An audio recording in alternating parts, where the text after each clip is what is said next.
एक बार एक बूढ़ी माँ को उसके बेटे ने एक वृद्ध आश्रम में ले जाकर छोड़ा। इस माँ का ये वही इकलौता बेटा था जिसके लिए इस माँ ने जीवन भर संघर्ष किया। इस बेटे के लिए वो सब कुछ किया जो एक माँ को करना चाहिए, यह माँ कर सकती है।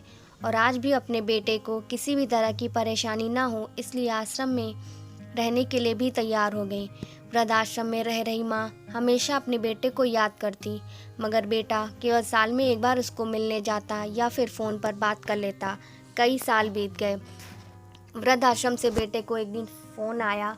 उन्होंने कहा, बेटा जल्दी से आश्रम आके अपनी माँ से मिल लो, वो बहुत सीरियस है।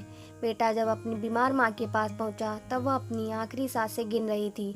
बेटे ने अपनी माँ से उसकी आखिरी इच्छा पूछते हुए कहा, माँ मैं तुम्हारे लिए क्या कर सकता हूँ, बताओ। माँ ने कहा, बेटा इस आश्रम में गर्मी और मच्छर बहुत ज़्यादा हैं, यहाँ पर कुछ पंखे लगवा देना। फ्रिज ना होने की वजह से यहाँ पर हम बूढ़ों को कई बार भूखे पेट ही सोना पड़ता है, क्योंकि किसी का दिया हुआ खाना खराब होने से नहीं बचा पाते। तो इस आश्रम के लिए एक दो फ्रिज भी खरीद कर दे देना। बेटे ने अपनी माँ की सारी बात सुनी और अपनी माँ से पूछा, आपने इतने साल यहाँ पर निकाल दिए, पर आपने कभी भी यह बातें मुझसे नहीं कहीं। अब जब आपके पास टाइम नहीं बचा है तब आप यह सब कह रही हो, ऐसा क्यों?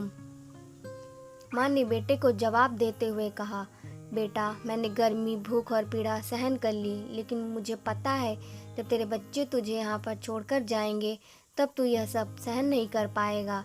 इसलिए तेरी सुविधा के लिए मैं तुझे यह सब लगाने के लिए कह रही हूँ। दोस्तों, माँ की ये आखिरी लाइनें किसी भी बेटा या बेटी की आंखें खोलने के लिए सक्षम है। इतिहास हमेशा अपने आप को दोहराता है। अगर आप चाहते हैं कि आपके साथ अच्छा व्यवहार हो तो आपको भी दूसरों के साथ वैसा ही व्यवहार करना पड़ेगा।